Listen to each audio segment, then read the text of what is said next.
సమయంలో దేవుని యొక్క వాక్యంలో నుండి కొన్ని మాటలు జ్ఞాపకం చేసుకుందాం. ప్రభు యొక్క శరీరంలోను ప్రభు యొక్క రక్తంలో మనం ప్రవేశించి పాలు పంపులు కలిగి ఉండకముందు కొన్ని మాటలు జ్ఞాపకం చేసుకుని వాక్య వెలుగులో మరి ఆయన యొక్క శరీరంలో ఆయన రక్తంలో లేఖన భాగాలను జ్ఞాపకం చేసుకుని పాలు పంపులు కలిగి ఉన్నాం.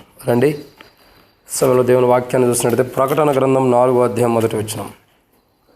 ప్రకటన గ్రంథము 4వ అధ్యాయం మొదటి వచనం. అందరం కలిసి చదువుదాం, బిగ్గరగా చదువుదాం. ఈ సంగతులు జరిగిన తర్వాత నేను చూడగా అదిగో పరలోకమందు ఒక తలుపు తెరవబడినను, మరియు నేను మొదటి వినిన స్వరం బోరధ్వనులే నాతో మాట్లాడగా వింటిని. ఆ మాట్లాడిన వాడు ఇక్కడికి రమ్ము, ఇక మీద జరగవలసిన వాటిని కనపరిచేది నేను. కాబట్టి ఇక్కడ దేవుని వాక్యాన్ని చూసినట్లయితే కొన్ని విషయాలు ఇక్కడ రాయబడుతూ వస్తున్నాయి. ఏంటి మాట ఏంటంటే సంఘం ఎత్తబడుట. సో ఇప్పటికీ ఎవరు ఎత్తబడతారనేది కొన్ని కొన్నాళ్ళు మనం ధ్యానించుకుంటూ వచ్చాం. ఎవరు ఎత్తబడుతున్నారు? మరణం కాని నిద్రలో ఉండేవాళ్ళు ఎత్తబడుతున్నారు. సో మరణం కాని నిద్రలో ఉండేవాళ్ళు ఎత్తబడుతున్నారని ఒక 5 వారాలు ధ్యానించాం. ఎన్ని వారాలు? 5 వారాలు. రెండోదిగా ఎవరు ఎత్తబడుతున్నారు? సంఘం ఎత్తబడే విధానం. సజీవులే కానీ జీవం కలిగిన వారు ఎత్తబడుతున్నారు. అంటే సజీవులే కానీ సజీవులు అంటే రక్షణ మారుమనసు బాప్తిసం పొంది ఈ లోకంలో బలలో పాల్గొనేవారు సజీవులు. కానీ ఇవన్నీ కలిగి కూడా క్రీస్తు యొక్క స్వరూపంలో జీవించేవారు జీవం కలిగిన వారు. సో ఆ జీవం కలిగినటువంటి వారు ఎత్తబడుతున్నారు. ఇది మనం చూస్తూ వస్తున్నాం. సరే, సజీవులే కానీ జీవం కలిగిన వారి గురించి ఇప్పటికి ఎన్ని వారాలు ధ్యానించాం? 24 వారాలు ధ్యానించాం. ఆరాధన ఇది 25 వారాలు ఆరాధన అయిపోయింది. ఇది 24 వారాలు కంప్లీట్ చేసుకుంది ప్రభు వల్ల వర్తమానం. 25వ వారాన్ని ధ్యానిస్తున్నాం. సజీవులే కానీ జీవం కలిగిన వారు ఎత్తబడుతున్నారు. 25వ వారం. సో ఇప్పుడు మనం చూస్తున్నాం ఎవరు ఎత్తబడుతున్నారంటే సంఘం ఎత్తబడుతుంది. ఎలా ఎత్తబడుతుంది అన్నది అపోస్తలుడైన పౌలు తెస్సలోనికీయులకు రాసిన మొదటి పత్రిక 4వ అధ్యాయం 15 వచనం నుండి 17 వచనం వరకు రాయబడుతూ వచ్చింది. మేము ప్రభు మాటను బట్టి మీతో చెప్పినదేమనగా, ప్రభు రాకడ వరకు సజీవమైన నిల్చుండి మనము నిద్రించిన వారి కంటే ముందుగా ఆయన సన్నిధిని చేరము. ఆర్భాటంతోనూ ప్రధాన దూత శబ్దంతోనూ దేవుని బోరతోనూ పరలోకం నుండి ప్రభు దిగి వచ్చును. క్రీస్తునందు మృతులైన వారు మొదట లేబడతారు. ఆ మీదట సజీవమైన నిల్చుండి మనము వారితో కూడా ఏకంగా ఆయన ఎదుర్కొన్నట్టుగా ఆకాశ మండలం మీదకును మేఘాల మీద కొనుక్కోబడతాం. కాగా సదాకాలం మనం ప్రభుతో కూడా ఉందాము. కాబట్టి ఇక్కడ పౌలు చెబుతాడు ప్రకటన గ్రంథం 4 మొదట్లో సంఘం ఎత్తబడాలన్న విధానం ఉంది. ఎలా ఎత్తబడిద్ది అనేది అపోస్తలుడైన పౌలు తెస్సలోనికీయులకు రాసిన మొదటి పత్రిక 4వ అధ్యాయం 15 వచనం నుండి పౌలు 17 వచనం వరకు చెబుతాడు. ఆయన ఎలా వచ్చుచున్నాడు, మనం ఎలా వెళ్ళాలో కూడా చెబుతూ వచ్చాడు. తర్వాత ఎవరు ఎత్తబడుతున్నారు? ఆయన వస్తున్నాడు, ఇక్కడ సంఘం నుండి సంఘం ఎత్తబడుతున్నారు. ఎవరు ఎత్తబడుతున్నారు అంటే ఎవరు ఎత్తబడుతున్నారంటే అది మనం చూస్తూ వస్తున్నాము. ఎత్తబడే విధానంలో 2వ కోణంలో ఎవరు ఎత్తబడుతున్నారు అని అంటే జీవం కలిగిన వారే. సో ఆ జీవం కలిగిన వారి గురించి కొన్ని విషయాలు చూసాం. యెషయా గ్రంథం 4వ అధ్యాయం 3వ వచనంలో మనం చూస్తూ వచ్చాం. యెరూషలేములో జీవం కొరకు ఎవరి పేర్లు అయితే దాఖలు చేయబడి వారు ఎత్తబడుతున్నారు. సో యెరూషలేము అంటే నూతన యెరూషలేములో మన పేరు దాఖలు అయితే మన సంఘంగా ఎత్తబడతాం. సో దాని గురించి ఒకవేళ మన పేరు సంఘం నూతన యెరూషలేము మన పేరు దేవుని రాజ్యంలో లిఖించబడితే మనం ఎత్తబడితే ఏం జరుగుతుంది అన్నది దానియేలు గ్రంథం 12వ అధ్యాయం మొదటి వచనం రాయబడుతూ వచ్చింది. చదవండమ్మా. ఆ కాలమున మేకాయలను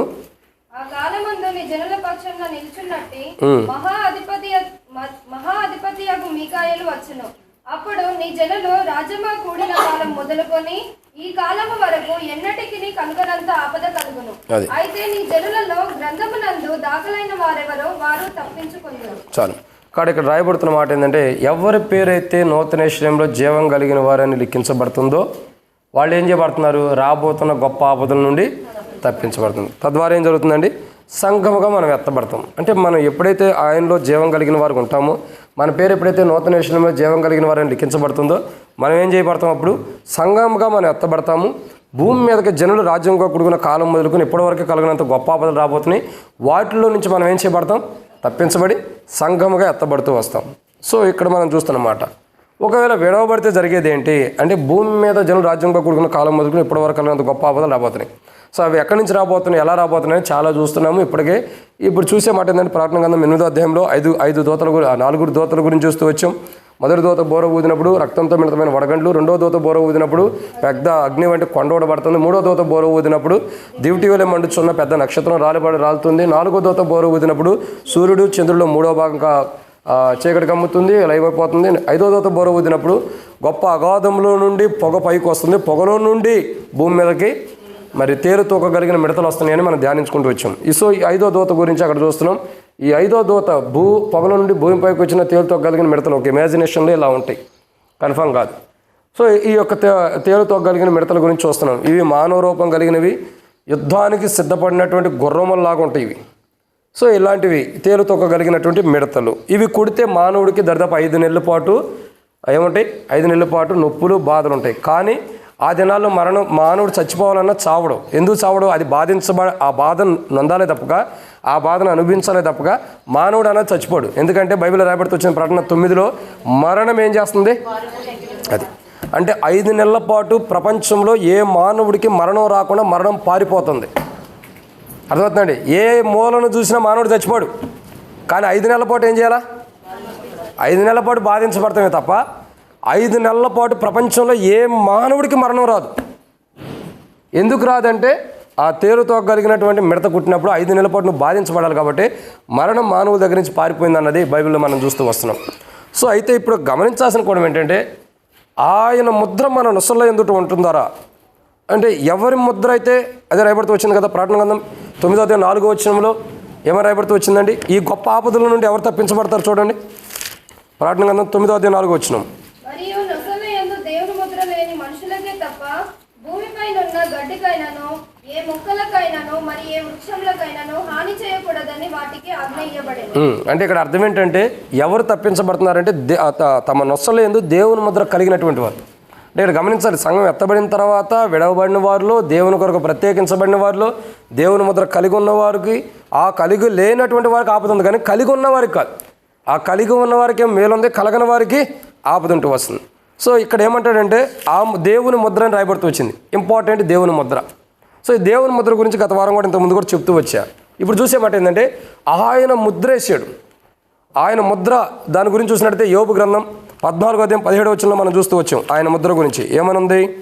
యోబు గ్రంథం 14:17 నా అతిక్రమము సంచిలో ముద్రింపబడి ఉన్నవి.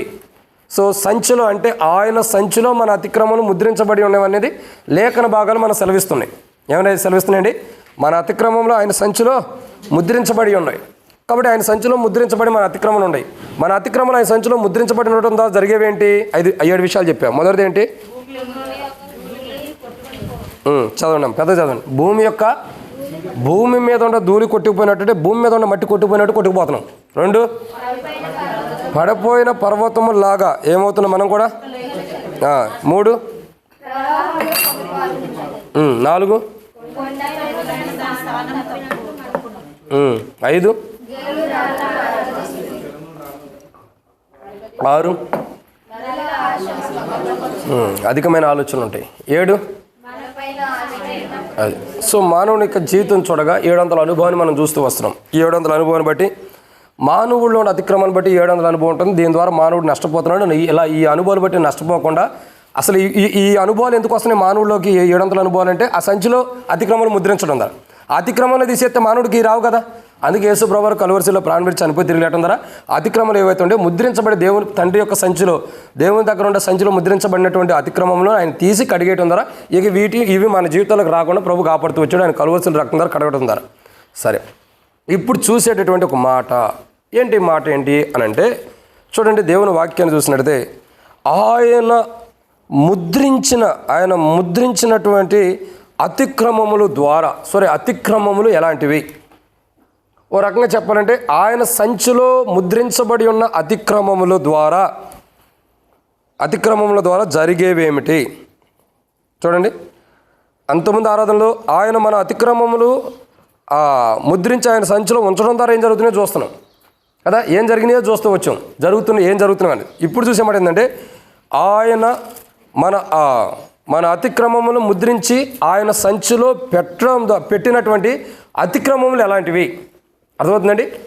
ఆయన మన అతిక్రమములను ముద్రించి ఆయన సంచిలో పెట్టాడు లేదా ముద్రించి ఆయన సంచిలో పెట్టిన అతిక్రమములు ఎలాంటివి అని మనం తెలుసుకోవాలి. అసలు అవి ఎలాంటివి, వాటి ద్వారా ఏం జరుగుతుందన్న తర్వాత మనం కొన్ని విషయాలు ధ్యానించమునుపు ప్రభు నడిపింపు కొరకే చిన్న ప్రార్థన.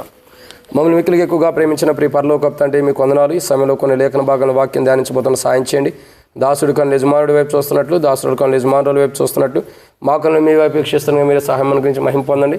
దయచేసి నీ ప్రజల పక్షాన్ని నీకన్నా దయచొప్పున దయతో జ్ఞాపకం చేసుకుని వాక్య పిలుగులో నేను వెంబడించి నేను సేవించేవారుగా స్థిరపరచమని ప్రభువా, మీ శరీరంలో మీ రక్తంలో పాల్గొనేదంతా దీవించండి. ఎవడు అయోగ్యంగా పాల్గొన్న శిక్షావిధి కొరకు అంటున్నారు, అట్లా అయోగ్యంగా పాల్గొనుకోకుండా బలహీనతలు అవిధేయతలు ఉంటే సరిదిద్దుకుని మీ చిత్తానుసారంగా మీ శరీరంలో మీ రక్తంలో పాల్గొంటా సాయం చేయండి. నా మీద ఉన్న పరిశుద్ధాత్మను తొలగించొద్దు, పరిశుద్ధాత్మను దుఃఖపరిచిన అనుభవాలను క్షమించండి. మీ రక్షణానందం మాకు అనుగ్రహించండి ప్రభావ. మీ సన్నిధిలో మీ బలలో మీ యొక్క శరీరం మీ రక్తంలో పాల్గొనేది ఎంతో దీవెనకరంగా చేయండి. ఈ లార్డ్స్ టేబుల్ ఎంతో నీకు మహిమార్థమై ఉండలాగా సాయం చేయమని ముందున్న సమయం ఎంతో దీవించండి ప్రభావ. వచ్చిన ప్రజలందరూ బట్టి స్తోత్రములు. రావాల్సిన వారిని త్వరపెట్టి తీసుకురండి, మధ్య మార్గంలో ఉండేవారిని సకాలం నడిపించండి. ఎవరికి టపాయిలకి ఇల్లు జరగకుండా సహాయం చేసి ముందున్న సమయంతో దీవించమని తండ్రి, ఈ వర్తమానం ద్వారా మాకు నేను బయలుపరచాలనుకున్నాను, మేము ఎట్లా సిద్ధపడాలో కూడా బయలుపరచండి. అయితే కింద కూర్చొని ప్రజలకు నేను వాక్యం అందిస్తానికి యోగ్యత లేనివాడిని, ఏ మాత్రం అర్హత లేనివాడిని. కాబట్టి దాసుడి కన్ను యజమానుడి వైపు చూస్తున్నట్టు, దాసుడి కన్ను యజమానుల వైపు చూస్తున్నట్టు మా కన్ను మీ వైపు వీక్షిస్తున్న మీరే సహాయం గురించి నీ ప్రజల పక్షం నీ కొరత చొప్పున దయతో నన్ను జ్ఞాపకం చేసుకుని నాతో మాట్లాడి అక్కడ తీర్చమని యేసు ప్రభు నామములో ప్రార్థన చేస్తున్నాను తండ్రి, ఆమేన్. సో ఇక్కడ దేవుని వాక్యాన్ని చూసినట్టయితే ఒక మాట రాయబడుతూ వచ్చింది. ఏమని అంటే సంఘం ఎత్తబడుట ఎలా ఎత్తబడుతుంది అన్నది తెస్సలోనికీయులకు రాసిన పత్రికలో మనం చూస్తూ వస్తున్నాం. ప్రకటన 4:1 సంఘం ఎత్తబడుతుంది. తెస్సలోనికీయులకు రాసిన మొదటి పత్రిక అపొస్తలుడైన పౌలు తెస్సలోనికీయులకు రాసిన మొదటి పత్రిక 4:15 సంఘం ఎలా ఎత్తబడుతుందో, ఆయన ఎలా మధ్యాకాశానికి వస్తున్నాం, మనం ఎలా వెళ్తున్నాం చెప్పబడుతూ వచ్చింది. ఎవరు ఎత్తబడుతున్నారంటే జీవం కలిగిన వారని మనం చూస్తూ వస్తున్నాం. సో ఆ జీవం కలిగిన వారికి దేవుని ముద్ర ఉంటుంది, లేదా ఆ జీవం కలిగిన వారి తర్వాత దేవుని ముద్ర కలిగిన వారు ఎత్తబడుతున్నారు. ఆ ముద్ర లేకపోతే విడవబడతాం. గొప్ప ఆపదలు జనులు భూమి మీద రాజ్యంగా కూడుకున్న కాలం మొదలుకొని ఇప్పటివరకు కలిగినంత గొప్ప ఆపదలు రాబోతున్నాయి. సో ఆపదల గురించి చూస్తున్నాం. అసలు ఆపదలకు కారణం ఏంటి? మన అతిక్రమములు. మన అతిక్రమములకి దేవుడు ఏం చేశాడు? మన అతిక్రమములను ఆయన ముద్రించి ఆయన సంచిలో పెట్టడం ద్వారా అతిక్రమాలు అలాగే ఉంటాయి. కాబట్టి గొప్ప ఆపద అన్నది మన మీదకి రాబోతుంది. ఏం రాబోతున్నాయండి? గొప్ప ఆపదలు రాబోతున్నాయి. సరే, ఇప్పుడు మనం చూసేటటువంటి మాట ఏంటంటే, మన అతిక్రమములను బట్టి మనకు గొప్ప ఆపదలు రాబోతున్నాయి. ఎందుకంటే ఆ అతిక్రమంలో ఆయన సంచిలో ముద్రించి పెట్టాడు కాబట్టి. సో వీటి గురించి మనం చూసినట్టయితే ఆయన సంచిలో ముద్రించి పెట్టినటువంటి అతిక్రమములను మనం కొన్ని విషయాలు చూద్దాం. అతిక్రమముల గురించి చూసినట్టయితే అవి ఎలా ఉన్నవి చూడండి. ఆయన చెప్పండి, ఏం రాసుకున్నారు మీరు? ఆయన సంచిలో ముద్రించబడి ఉంచబడిన అతిక్రమములు ఎలాంటివి, అంతే కదా. ఆయన సంచిలో మన అతిక్రమములను ముద్రించి ఉంచిన అతిక్రమములు ఎలాంటివి అనంటే మొదటి కోణం చూద్దాం. ఎలాంటివి అసలు అయ్యి అనంటే ఆయన సంచిలో ముద్రించిన అతిక్రమాలు ఎలాంటివి. ఎందుకంటే వాటి నుండి ప్రభు విడుదల ఇచ్చాడు. ఇంకా వాటిలో మనం బంధించబడి ఉంటే ఏం చేసేదేం లేదు. సో కాబట్టి ఆ అతిక్రమంలో ఆయన సంచిలో ముద్రించబడిన అతిక్రమములు ఎలాంటివి, అవి ఏం చేస్తున్నాయని కూడా చెప్పొచ్చు. అవి ఎలాంటివి, ఏం చేస్తున్నాయి అంటే మొట్టమొదటిగా రండి దేవుని వాక్యాన్ని చూద్దాం. మొదటి మాటను మనం చూసినట్టయితే 2వ దినవృత్తాంతముల గ్రంథం 28వ అధ్యాయం. సో 2వ దినవృత్తాంతముల గ్రంథం 28వ అధ్యాయం 22వ వచనం. 2వ దినవృత్తాంతముల గ్రంథం చూడండి 28వ అధ్యాయం 22వ వచనం. అతడు యెహోవా దృష్టికి మరి అధికముగా అతిక్రమములు జరిగించెను. అట్లా చేసిన వాడు ఈ ఆహాజు రాజే. కాబట్టి ఇక్కడ మొదటి కోణాన్ని మనం చూస్తున్నాం. ఏంటి అనంటే ఆయన మన అతిక్రమములు ముద్రించి ఆయన సంచిలో పెట్టాడు. ఆ అతిక్రమములు ఎలా ఉన్నాయి, ఏం చేస్తున్నాం అంటే మొట్టమొదటి చూసినట్టయితే ఆయన దృష్టి మరి అధికమైనదిగా ఆయన దృష్టి ఏం చేస్తుందండి. ఈ అతిక్రమాలు ఎలా ఉండే ఆయన దృష్టి ఎదుట ఇక్కడ చూడండి రాయబడుతూ వచ్చింది. ఆపత్కాలం మందు అతడు యెహోవా దృష్టికి మరి అధికముగా అతిక్రమము జరిగించెను. అట్లు చేసిన వాడు ఈ ఆహాజు. సో మొదటిగా చూసినట్టయితే ఈ ఆయన సంచిలో ముద్రించబడిన అతిక్రమములు ఎలా ఉన్నవి, ఆయన మన అతిక్రమలు ఆయన సంచిలో ముద్రించి ఉన్నాడు. ఆ అతిక్రమలు ఎలా ఉండే, ఏం చేస్తున్నాయంటే మొట్టమొదటిగా అవి ఎలా ఉన్నాయి అంటే ఇక్కడ రాయబడుతున్న మాట యెహోవా దృష్టికి మరి అధికముగా ఉన్నాయంట. ఎలా ఉండేది? మరి అధికముగా అంటే ఆయన ముద్రించి పెట్టుకున్నటువంటి మన అతిక్రమంలో ఆయన సంచిలో ముద్రించబడిన అతిక్రమాలు ఎలా ఉండేయండి చెప్పండి. ఎలా ఉండే? ఆయన దృష్టికి అధికముగా ఉండే. అంటే ఇక్కడ గమనించాల్సిన కోణం ఏంటంటే ఒక కోణంలో మనం అర్థం చేసుకుంటే ఆయన దృష్టికి మరి అధికమైనవిగా మన అతిక్రమాలు కనబడుతూ వస్తాయి. అంటే ఆయన ఓరకనే ఆయన సంచిలో అతిక్రమాలు ముద్రించి పెట్టలా. ఏదో మన మీద నిందించడానికో, ఏదో మన మీద నేరం మోపడానికో, ఏదో ఒక నింద మన మీద వేసి మనల్ని దేవుని రాజ్యం నుంచి బయటికి నెట్టడానికో కాదు. ఆయన ముద్రించాడు. ఏమని ముద్రించాడు? కొద్దిగా కళ్ళు కడుక్కున్నాను. కాబట్టి ఆయన ముద్ర వేసిన వాడుకుంటాడు. మన అతిక్రమాలు ఆయన ముద్రించిన వాడుకుంటాడు. ఎందుకు ముద్రించాడంటే ఇక్కడ రాయబడుతున్నమాట, ఆయన దృష్టి ఎదుట అవి అధికమైనగా కనపడుతున్నాయి మన అతిక్రమంలో. ఎలా ఉండేయండి? అధికమైనవి. అధికమైనవంటే చెప్పండి, అధికమైనవంటే అర్థం ఏంటి? చాలా ఎక్కువగా. సో మనం దేవుని దృష్టిలో మన అతిక్రమాలు ఎలా ఉంటాయి అంటే చాలా ఎక్కువైనగా కనపడుతూ వస్తున్నాయి ఆ క్రియలు, ఈ అధికమైనటువంటి క్రియలు దేవుని దృష్టి ఎదుట. ఈ అతిక్రమములు అంటే ఏంటి తెలుసా మీకు? తెలీదా?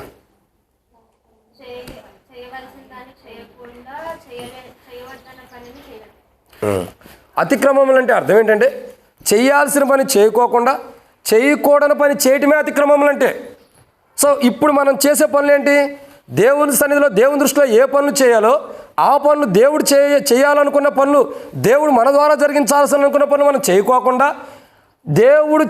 దేవుడు ఏదైతే చేయాలనుకున్నాడో ఆ పని చేయకోకుండా, చేయవలసిన పని చేయకోకుండా, దేవునికి ఇష్టానుసారమైనది కాకుండా మనకి ఇష్టానుసారమైన పని చేయటమే అతిక్రమములు బైబిల్ ప్రకారం. ఇప్పుడు అవి ఎట్లా ఉండే దేవుని దృష్టిలో?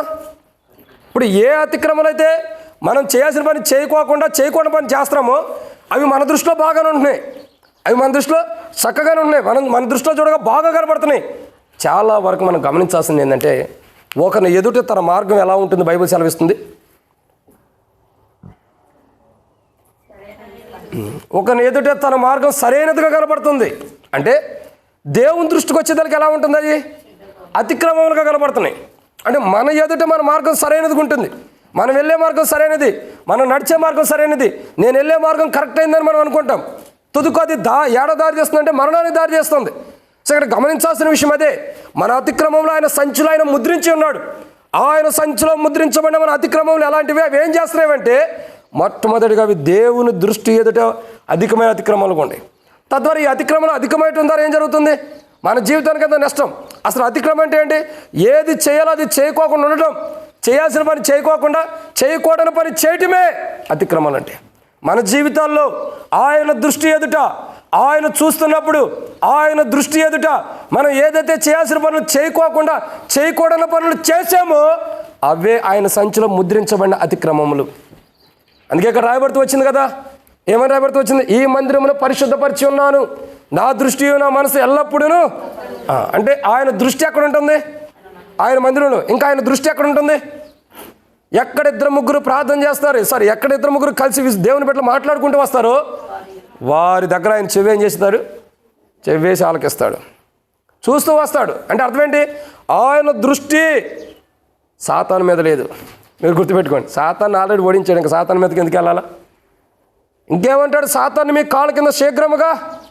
అంటే సాతాను ఆల్రెడీ ఓడిపోయాడు, ఇంకా లేదు. ఆయనే తొక్కేసిన తర్వాత మన కాళ్ళ కిందకు వస్తే మనం ఏం చేస్తాం? మనం ఊరుకుంటామా? ఇంకా ఎక్కువ తొక్కేస్తాం కదా. కానీ ఇక్కడ సాతానికి అవకాశం లేదు. ఇప్పుడు అనే మాట ఏంటి? నా దృష్టి నా మనసు ఎల్లప్పుడూ అక్కడ ఉంటుంది. కానీ మానవుడు చేయాల్సిన పని చేయకోకుండా చేయకూడని పనులు దేవుని దృష్టిలో చేశాడంటే అపరాధములు చేస్తూ వస్తున్నాడు. ఇప్పుడు ఎవరిని చూస్తున్నాడంటే సాతాను కాదు. ఎవరిని చూస్తున్నాడు ఇప్పుడు? ఆయన యందు రక్షణ పొంది, ఆయన రక్తం ద్వారా కడగబడి, ఆయనలో చనిపోయి తిరిగి లేచి, ఆయన మరణంలో పాలు పంపులు కలిగి, ఆయన శరీరంలో చేయి వేయటానికి, ఆయన శరీరంలో ఆయన రక్తంలో ఆయన శరీరాన్ని భుజించి ఆయన రక్తాన్ని పానం చేయడానికి వచ్చిన మనలో జీవం లేని మనల్ని ఆయన చూస్తూ వస్తున్నాడు. సో మనలో జీవం లేదంటే ఏమన్నట్టు? ఏందమ్మా జీవం లేని పాపగా కూర్చున్నా చెప్పు, ఏమన్నా మమ్ము అని మాట్లాడు. ఈ నరసపుల్లో ఉన్న బాధలన్నీ నీ నెత్తి మీద ఉంటాయి ఎప్పుడు చూసినా కానీ. ఎందు ఇంకో పాప ఉంది, ఆమె రాలా,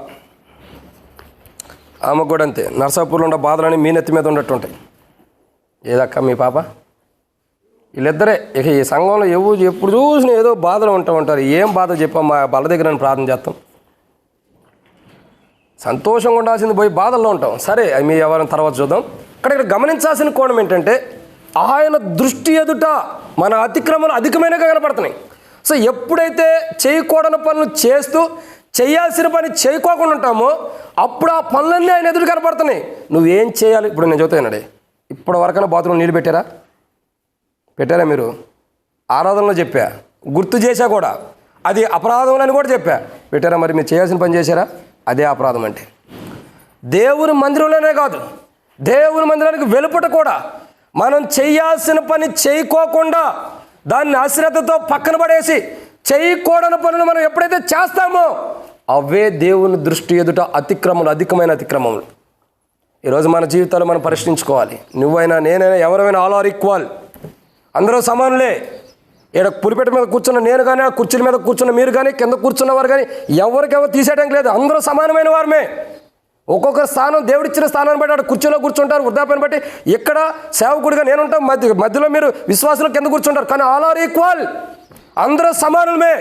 ప్రతి ఒక్కరూ దేవుని దృష్టి ఎదుట ఏదైతే అధికమైన అతిక్రమంలో చేసామో, అంటే చేయకూడని పని చేసి చేయాల్సిన పని చేయకోకుండా చేయకూడని పనులు ఏవైతే చేస్తూ వచ్చామో ప్రతి దాన్ని బట్టి ఆ అతిక్రమాలు ఏం చేయబడుతున్నాయండి? ఖచ్చితంగా ఆయన సంచిలో ముద్రించబడి ఉంటాయి. ఎక్కడికి పోదు ఆ ముద్ర విడుదల లేదు. గుర్తుపెట్టుకోండి, మరలా చెబుతున్నాయి, వన్స్ అగైన్ రిపీట్. ఆయన ముద్రించగా తెరగలవాడు, ఆయన ముద్రించగా లేదా ఆయన బంధించగా ఎవరైనా, ఆయన ముయ్యగా తెరగలవాడు ఉంటాడా? ఆయన తెరవగా ముయ్యగలిగిన వాడు ఎవరైనా ఉంటారా? ఇది గుర్తుపెట్టుకోండి. ఆల్రెడీ ఒకసారి తండ్రి మన అతిక్రమను ముద్రించి ఆయన సంచిలో పెట్టుకున్నాడు. వాటిని ఏం చేశాడు యేసు ప్రభు? ఈ లోకానికి వచ్చి పుస్తకం చిట్లు ఆయన గురించి రాయబడినట్టు ఈ లోకానికి వచ్చి కలవరిశీలు ఆయన ప్రాణం పెట్టి చనిపోయి తిరిగేట ఉందరా? తండ్రి సంచిలో ఉండ ముద్రించబడిన మన అతిక్రమంలో బయటికి తీసి కడిగాడు. కడిగిన తర్వాత కూడా మరలా మనం అతిక్రమాలు చేసుకుంటూ వెళ్తే ఎక్కడ ఉంటున్నాయి? ఇప్పుడు ఎక్కడ ఉంటున్నాయి? తండ్రి సంచిలోకి వెళ్ళిపోతున్నాయి. మళ్ళీ ఎక్కడికి వెళ్తున్నాయండి? తండ్రి సంచిలోకి. దానికి అర్థం మళ్ళీ చెబుతా, ఎప్పుడు చెబుతూ వస్తా. ఏమని? ఒక వ్యక్తికి ఒక దెయ్యమే పట్టింది, వదిలించేశాడు. ఇప్పుడు మళ్ళీ ఖాళీగా ఉన్నాడు. ఎన్ని దెయ్యాలు వచ్చినాయి? సేనా దెయ్యాలు వచ్చినాయి. ఒకటి పోతే ఎన్ని వచ్చినాయి అంటే అర్థం ఏంటి? నీలో నుండి ఒకటి వదిలిచ్చాడంటే, నిన్ను కడిగాడంటే, నీ అతిక్రమాలు తీసేసాడు. నువ్వేం చేయాలా? జాగ్రత్తగా కాపాడుకుంటూ మళ్ళీ అతిక్రమం చేయకుండా నీ క్రైస్తవ జీవితం, నీ విశ్వాస జీవితాన్ని కాపాడుకుంటూ మంచిగా కొనసాగుతూ ముందరికి వెళ్ళిపోవాలి ఆయనలో. కానీ ఈయన ఏం చేశాడు? ఆయన స్వస్థపరిచాడు, ఆయన వెళ్ళిపోయాడు. ఈయన ఏం చేశాడు? స్వస్థతను ఉన్నాడు, ఆయనతో ఎందుకు నడవాలి అని చెప్పని ఖాళీ కూర్చున్నాడు. ఇప్పుడు ఏమైంది? పోయింది ఒకటి, వచ్చింది 7. ఇప్పుడు ఎట్టుందో చూడండి. మొదటి స్థితి కంటే తన కడపడి స్థితి ఇదే రిపీట్ అవుతుంది మన జీవితాల్లో. మొట్టమొదటిగా తండ్రి సంచిలో ఉన్నటువంటి మన అతిక్రమంలో, ముద్రించబడిన అతిక్రమంలో ఆయన కలువరిశిలువ ద్వారా బయట తీసి కడిగాడు. మరలా మన అతిక్రమంలో చేస్తే ఆ 7 సేనాదయ్యాలు పెట్టిన వాడి కంటే దరిద్రంగా ఇంకా మనం ఉంటాం, దారుణంగా.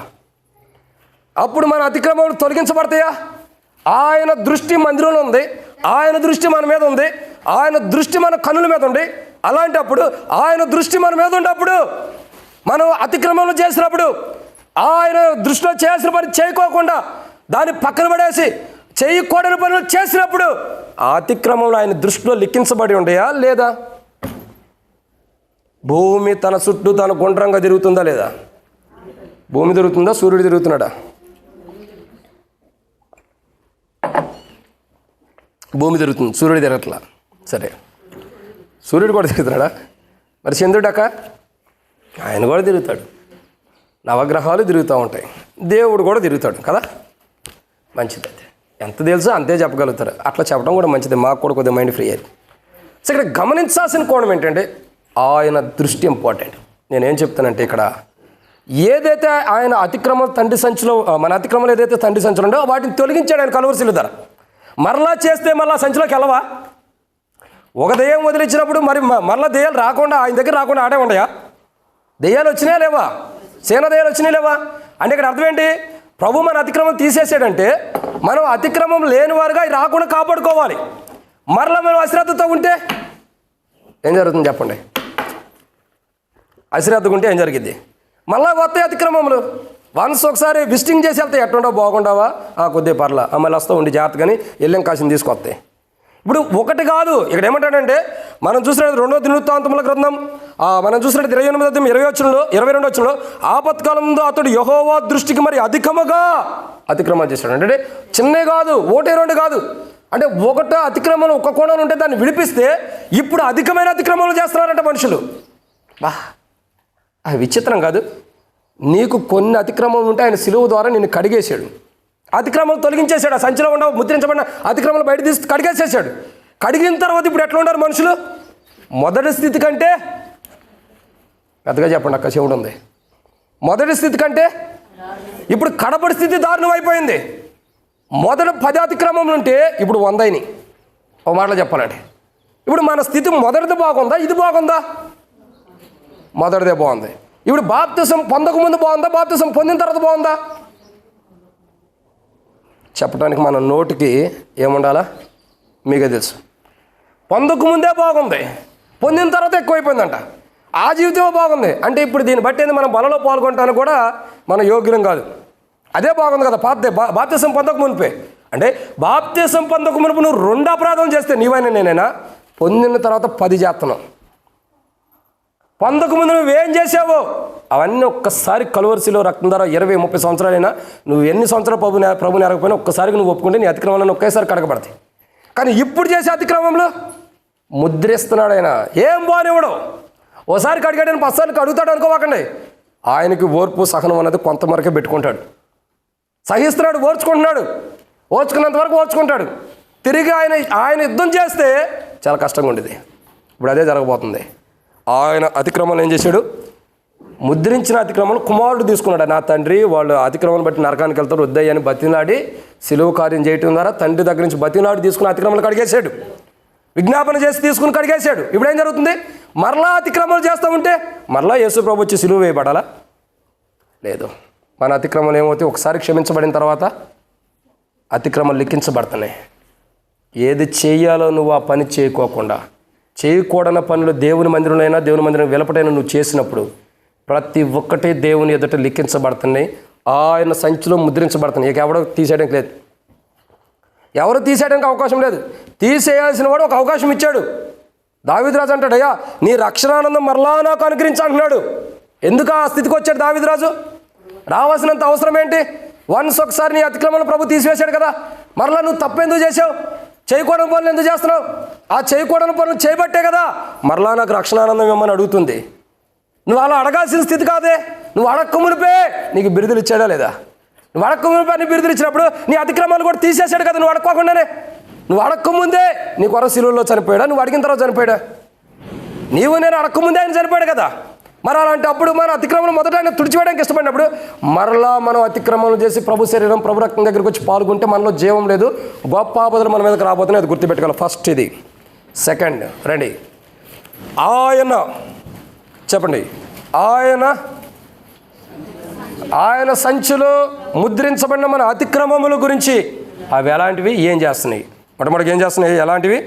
ఆయన దృష్టి అయితే అధికంగా ఉండే అధికంగా ఉంటున్నారు. ఏం జరుగుతుంది?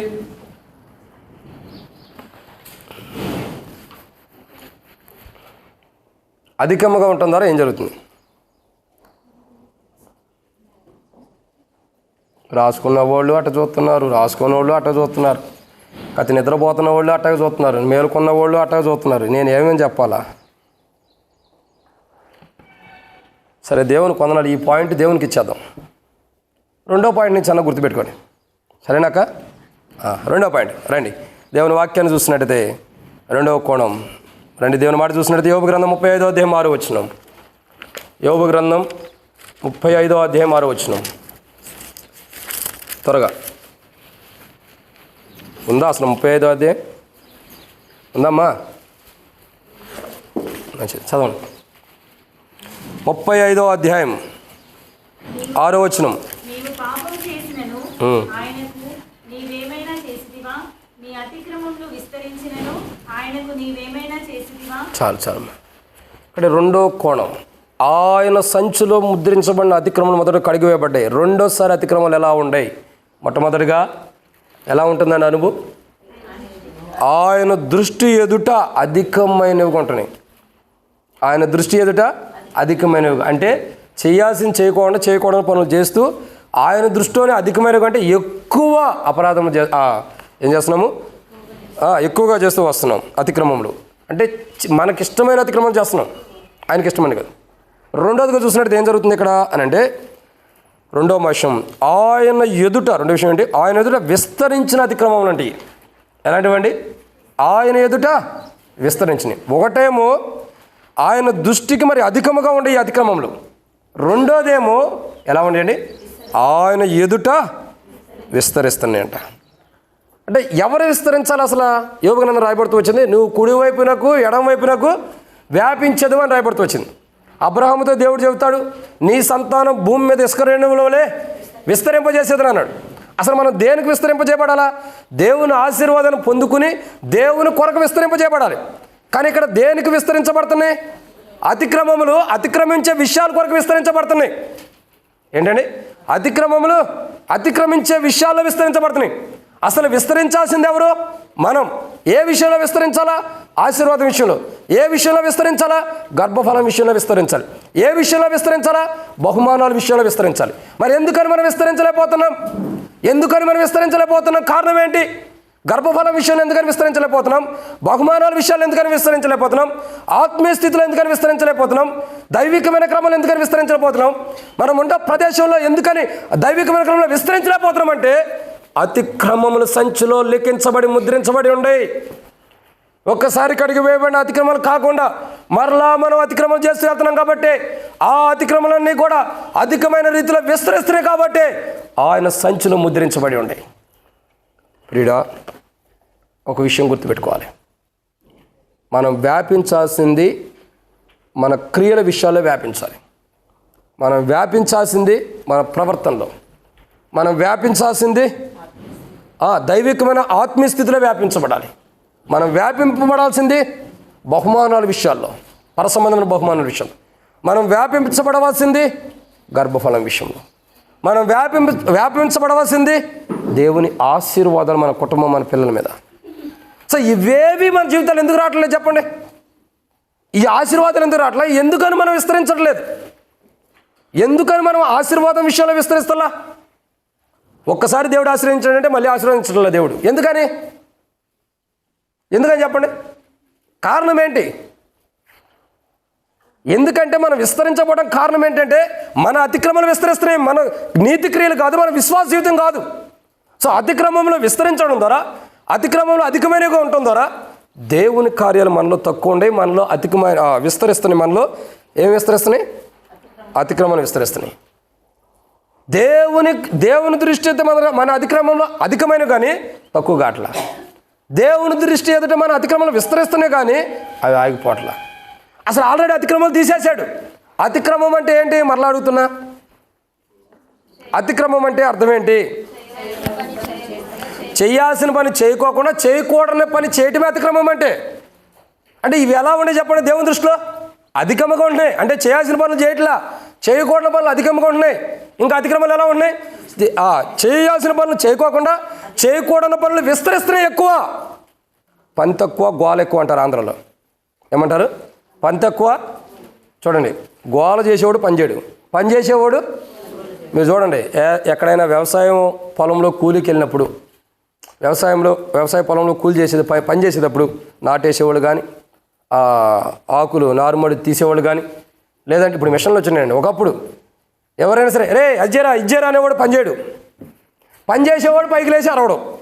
రెండింటికి వ్యత్యాసం ఉంది. అందుకే ఎబ్రోలో ఒక మాట ఉంది.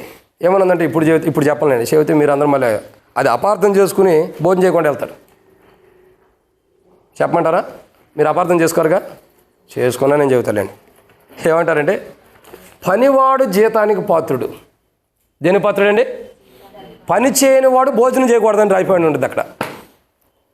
పని చేయని వాడు, ఒకవేళ మన దేవుని మందిరంలో వంట ఉన్నా, ఏ పని చేసినా వంటశాలలో ఏమైనా వాక్యం ఉండేది తెలుసా? మీరు చేసిన పని గొప్పదే. మీరు హెబ్రోన్కి వెళ్ళి చూడండి, క్లియర్గా చాలా విషయాలు ఉంటాయి.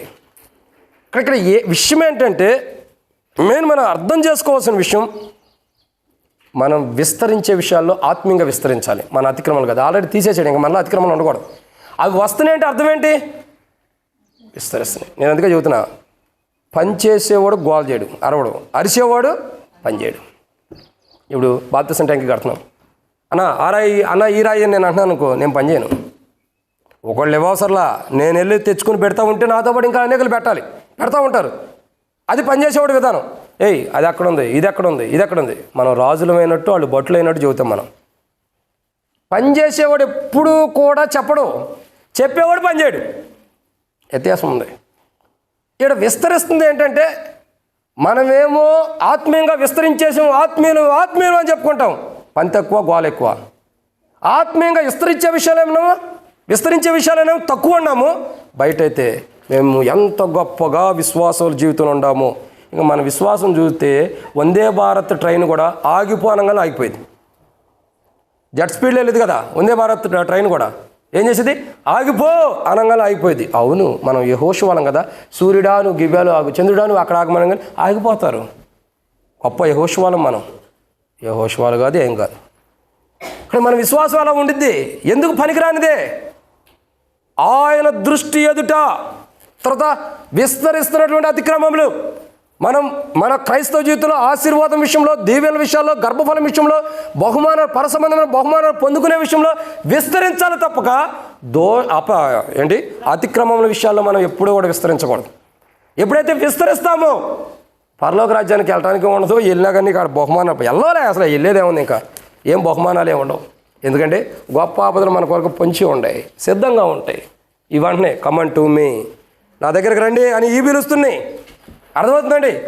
మన జీవితాల్లో మనం చేసిన అతిక్రమంలో ఒకసారి కడగబడినాయి. ముద్రించబడిన అతిక్రమంలో, ముద్రించబడి సంచలో ఉన్న అతిక్రమాలు కడగబడ్డాయని కుమారుని యొక్క కలువరి శిలువ ద్వారా మరలా మనం అతిక్రమం చేసి ప్రభు శరీరం దగ్గరకు వచ్చిన, ప్రభు రక్తం దగ్గరకు వచ్చిన ఏం జరుగుతుందండి?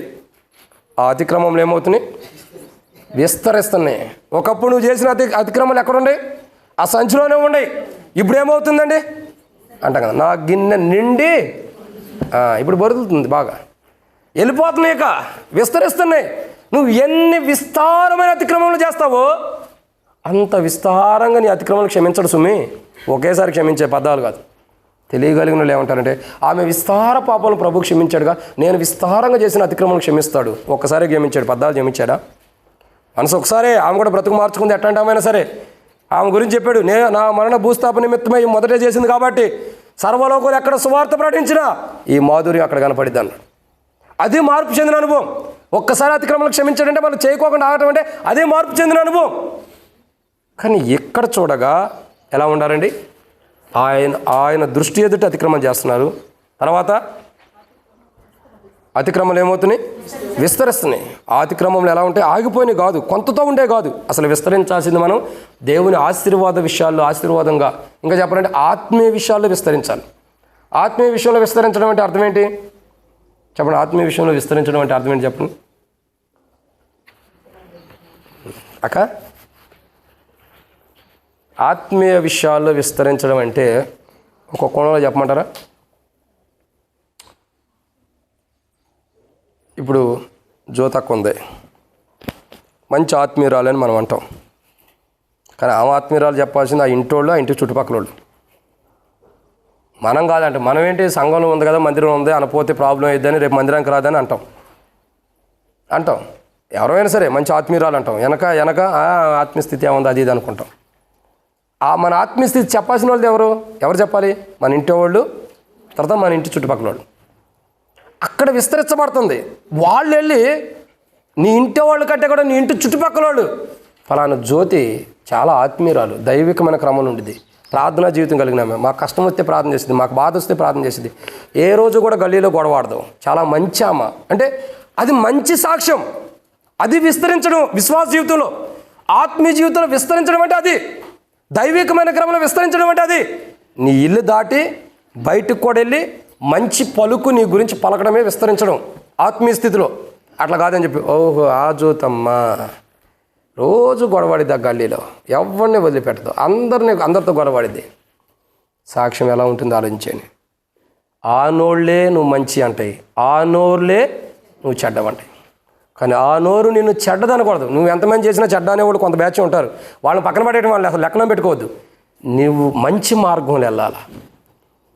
నువ్వు విస్తరించాల్సింది దైవికమైన క్రమంలో, విశ్వాస క్రమంలో, ఆత్మీయతలో విస్తరించాలి, దోషముల విషయాల్లో కాదు. ఎప్పుడైతే దోషముల విషయాల్లో విస్తరిస్తామో అప్పుడు ఏం జరిగిద్దండి? సంచిలో ముద్రించబడింది. ఒకసారి బయటికి తెచ్చాడు, మళ్ళీ ఏం చేశాడు? ముద్రిస్తున్నాడు. ఇంకా ఇది తేవడానికి అవకాశం లేదు, ఎందుకంటే ఆయన ఆడకి వెళ్ళిపోయాడు, మనం ఏడు నుంచి వెళ్ళిపోతున్నాము. తర్వాత ఏం జరిగింది? ఒకరోజు ఆయన ధవళ సింహాసనం ఎదుట బయటకు వస్తాయి. ఆ సంచి మొత్తం తీసుకొస్తాడు. మొత్తం ఆ సంచిలో మన నిమిత్తమై ఆయన దృష్టి ఎదుట మన అతిక్రమలు, అధికమైన అతిక్రమలు కానీ, మన అతిక్రమలు ఏదైతే వ్యాపిస్తున్నాయో ఆ వ్యాపించిన అతిక్రమలు కానీ ఆ సంచి తీసుకొచ్చాడు, పట్టుకుంటాడు. ఏం చేస్తాడు? పట్టుకుంటాడు. మీకు తెలుసా, లాయర్ని ఎప్పుడైనా చూసారా? కోర్టు లాయర్ని చూసారా? ఎప్పుడైనా పెట్టుకున్నారా లాయర్ని? ఏదైనా అవసరం ఉండి దేవుని పొందన్నారా? కోర్టు లాయర్లు చూస్తే మన కేసు ఎంత ఉండిద్ది, వాళ్ళ దగ్గర పేపర్లు ఎన్ని ఉంటాయి. కేసు ఎంత? ఎంత. పేపర్లు ఎన్ని ఉంటాయి? ఇన్ని పెట్టుకుంటారు. కొన్ని లాలు అన్నీ పెట్టుకొస్తారు. వాళ్ళు చేసే పని ఏంటి తెలుసండి, అంటే ఎవరిని కూడా నేను తక్కువగా అంటలేదు, అపార్థం చేసుకోదు. వాళ్ళు పాపం ఆ లాయర్లు ఒక ఫైల్ పెట్టుకుంటారు. ఆ ఫైల్లో నీ బుక్స్ అని పేపర్లన్నీ పెట్టి ఇంత పెద్దది మోసుకుంటూ వస్తారు పాపం. వాళ్ళు ఏం చేస్తారండి, మోసుకుంటూ వస్తారు. ఆ ఫైల్ అంతా దేనికి, జడ్జి ఏ టైంలో ఏదో అడుగుతాడో ఆ ఫైల్లో ఉండే పేపర్లు ఇవ్వటం కొరకు. ఇప్పుడు జడ్జికైనా కావాల్సింది ఏంటి, లిఖితపూర్వకమైన పేపర్లే మెయిన్ ఇంపార్టెంట్, ప్రూఫ్స్ కావాలి. అందుకే ఈ లాయర్లు ఏం చేస్తారు, ఆ కేసుకు సంబంధించిన ప్రతి ఒక్కటే ఏం చేస్తారు, అన్ని పేపర్లు తెచ్చుకొస్తాడు ఏ టైం ఏదో అడుగుతారని. ఇక్కడ గమనించాల్సిన కోణం ఏంటంటే, మనం జాగ్రత్తగా గమనించాలి. ఒక లాయరే తనకు సంబంధించినవి పేపర్స్ అంత గట్టిగా, తన క్లయింట్ విషయాల్లో అంత గట్టిగా పేపర్లు తీసుకొస్తున్నప్పుడు మన అతిక్రమాన్ని దేవుడు ఎంత గొప్పగా తీసుకొస్తాడో ఆలోచన చేయండి. లాయర్ అయినా మిస్ అయిపోతాడో ఏదో పేపరు, ఆయన అసలు మిస్ అవ్వడం, ప్రతిదీ సంచిలో ఉంటాయి, ఏం బాదు ముద్రించబడింది. మనం చచ్చిపోయిన తర్వాత కూడా ఆ దాంట్లోనే ఉంటాయి ముద్రించబడి.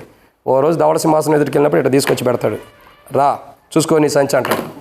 ఏం ఉండదేక మనం ఏవైతే అతిక్రమంలో ఆయన దృష్టి ఏదో అధికంగా ఉండయో, ఏ అతిక్రమంలో అయితే మనం ఆత్మీయ విషయాల్లో అభివృద్ధి పొందకుండా అతిక్రమాల విషయాల్లో విస్తరించామో, ఆ అతిక్రమంలో ఆత్మీయ విషయాల్లో అతిక్రమాలు కాదు, ఆత్మీయ విషయాల్లో మనం విస్తరించుకోకుండా అతిక్రమణ విషయాలు ఎక్కడైతే విస్తరిస్తూ వచ్చామో అదంతా ఒకరోజు ఆయన సింహాసనం ఎదుటికి రాబోతుంది. ఎవరు తప్పించుకోవడానికి అవకాశం లేదు, పెద్దోళ్ళైనా చిన్నోళ్ళైనా ఎవరో కూడా. ఇది రెండో కోణం. మూడోది చూద్దామా రండి. మూడో మాట కీర్తనల గ్రంథం 39:8. కీర్తనల గ్రంథం 39:8 చదవండి.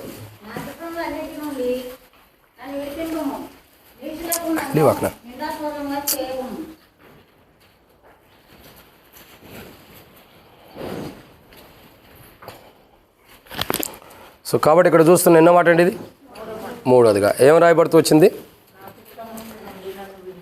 నా అతిక్రమముల నుండి నన్ను విడిపించుము. సో ఇక్కడ మూడో కోణం ఏంటంటే, ఆయన విడిపించే వరకు కూడా మనల్ని విడవనటువంటి అతిక్రమంలో.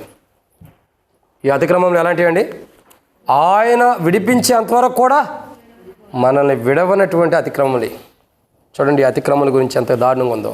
ఒకటి, దేవుని దృష్టి ఎదుట అధికమైనవి. రెండు, మనల్ని దాటి వెళ్ళిపోయి వ్యాపిస్తున్నవి. మూడోదిగా చూసినట్టే చూడండి ఏమంటాడు అక్కడ, చూడండి ఏమంటాడు మళ్ళీ ఇంకోసారి చదివాక. కీర్తనల గ్రంథం 39:8. చాలు అక్క. నా అతిక్రమం నుండి నన్ను విడిపించము. విడిపించమంటున్నాడు అంటే అర్థం ఏంటి, ఆయన విడిపించేదాకా కూడా విడిపోనటువంటి. ఒక్కోసారి మనం అనుకుంటాం, మన ఇంటికి ఎవరైనా చుట్టాలు వచ్చారనుకోండి, ఏదో చుట్టం చూపుకు 1 రోజు 2 రోజులు ఉండడానికి వస్తారు, 1 రోజు 2 రోజులు ఉండడానికి వస్తారు. ఒక నెల పాటు మన దగ్గర ఉంటారనుకో, మనం ఏమనుకుంటాం, ఆడితే మనం వీళ్ళు పక్కన వాళ్ళతో వీళ్ళు ఏంటన్నా మా మేనగోళ్ళు, మా అత్త, మా కోళ్ళు, మా వాళ్ళు వచ్చారు, ఏదో 2 రోజులు ఉండి వెళ్ళిపోతారంటే బంకలాగా అతుక్కుని ఉండారు, వెళ్ళిపోవట్లేదు అనుకుంటాం. అవునా కదా, ఏమంటామండి, వాళ్ళు బంకలా పట్టుకున్నారు, ఏదో 2 రోజులు ఉండి వెళ్తారు అనుకుంటే నెలలు ఉంటారేంటి చుట్టాలు. అట్లా నెలలు ఉంటే ఊరుకుంటాం మనం. ఇల్లు కూడా అమ్మేసుకోవాలి మరి, ఎందుకు వాళ్ళ భోజనం పెడతారు. గమనించండి ఒకటి, ఆయన దగ్గరకు వచ్చేయమంటున్నారు, నా అతిక్రమం నుండి విడిపింపు. ఏం చేయాల, నా అతిక్రమం నుండి నన్ను విడిపించమన్నాడు. అంటే ఆయన వచ్చి విడిపించేంతవరకు కూడా మన నుండి విడిపోనటువంటి అతిక్రమాలు మన దగ్గర ఉన్నాయి. ఒక్కసారి ఆయన వచ్చాడు, మన అతిక్రమాలు ఏం చేశాడు, ఆయన విడిపించేసేసాడు. ఇంకా అతిక్రమాలకు అవకాశం లేకుండా వాటన్నిటిని విడిపించాడు. సో ఇప్పుడు ఆయన విడిపించినా కానీ ఎట్లా ఉండే ఇప్పుడు అతిక్రమలు మళ్ళీ తర్వాత, అంటే ఆ అతిక్రమలు పోయినాయి, ఆయన విడిపించినాయి, ఆయన విడిపించిన అతిక్రమలు ఏమో వెళ్ళిపోయినాయి. ఇప్పుడు అతిక్రమాలు ఎట్లా ఉండే, మళ్ళీ ఆయన విడిపించేదా కూడా విడిపోయినటువంటిది. విడదీయలేనంత బంధముతో సమకూర్చబడుతున్నవి అతిక్రమములు. ఎలా ఉండేయండి, విడదీయలేనంత బంధముతో సమకూర్చబడుతున్నాయి. ఇక్కడ మనం గమనించాల్సిన విషయం ఏంటంటే, అతిక్రమములు ఆయన ముద్రించాడు. ఈ అతిక్రమం ద్వారానే మనలో ఉన్న జీవం మనం కోల్పోయి గొప్ప ఆపదలోకి వెళ్ళి దేవుని రాజ్యాన్ని కోల్పోయి నరకానికి వెళ్తున్నాం. ఆ జీవాన్ని కోల్పోయి సంఘంగా ఎత్తబడాల్సిన క్వాలిటీస్ మనలో కోల్పోతున్నాం. ఈ అతిక్రమలు ఎలాంటివంటే ఎన్నో మాట అండి ఇది. మూడోదిగా, ఆయన విడిపించే వరకు కూడా మనల్ని విడవనటువంటి, ఆయన విడిపించేంత వరకు కూడా, ఒక మాట చెప్పాలంటే మనల్ని విడిచిపోకుండా మనతోనే అతకబడి అంటుకట్టబడినటువంటి అతిక్రమములు. అసలు మనతోనే ఉండడానికి ఇష్టపడి మనల్ని విడిచిపెట్టి వెళ్ళటానికి కూడా ఇష్టపడకపోతున్నాయి. అంతగా మనల్ని వాటిల్లో లీనము చేసుకుంటూ వచ్చిన అతిక్రమాలు. అంటే ఇంత భయంకరమైన అతిక్రమాలు. ఒక్కసారి నిన్ను విడిపించాడా లేదా అతిక్రమం నుండి? నన్ను మన ప్రభువైన యేసు ప్రభువు వారు కలువరిశిలో ప్రాణం పెట్టి చనిపోయి తిరిగిలేటుందరా. భయంకరమైన అభిరాధములు, భయంకరమైనటువంటి అతిక్రమములు. ఒక మాట చెప్పండి, ఆయన సంచిలో ఉన్న అతిక్రమములను ఏం చేశాడు? ఆయన విడిపించాడు లేదా? ఏం చేశాడు? విడిపించాడు. విడిపించిన తర్వాత మనం ఏం చేయాలా? మళ్ళా వాటి దగ్గరికి వెళ్ళకూడదు. కానీ ఇప్పుడు చూడగా ఎలా ఉండే అతిక్రమములు, ఎలా ఉండే? ఆయన విడిపించేంతవరకు